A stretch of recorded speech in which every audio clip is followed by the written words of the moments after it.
Law of conservation of momentum. Nowadays, many boys are often found playing snooker. You might have seen what happens when a white key ball collides with a red ball. The white ball pushes the red ball away by exerting force on it during collision.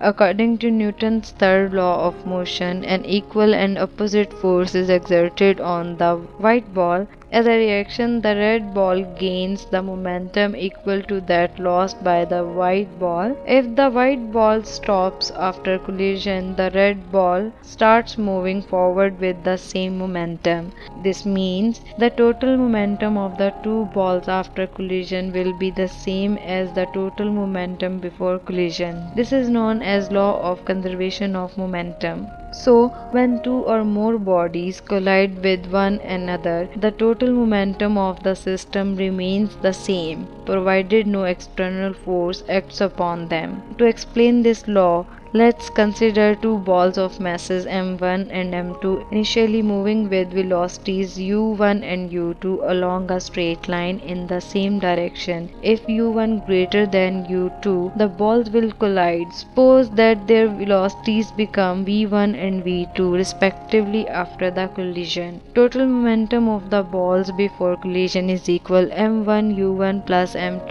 u2. Total momentum of the balls after the collision is equal m1 v1 plus m2 v2. According to the law of conservation of momentum, total momentum of the balls before collision is equal total momentum of the balls after the collision. m1 u1 plus m2 u2 is equal m1 v1 plus m2 v2. An interesting example of this law is the bullet fired by a gun. Suppose a bullet of mass m1 is fired by a gun of mass m2. Before firing, the velocity of gun was 0. Therefore, the total momentum of both the objects was also 0. When the gun is fired, bullet moves forward with a velocity v1, whereas the gun recoils backward with a velocity v2. According to law of conservation of momentum, total momentum before firing is equal total momentum after firing. 0 is equal m1 v1 plus m2 v2, or v2 is equal minus m1 over m2 v1.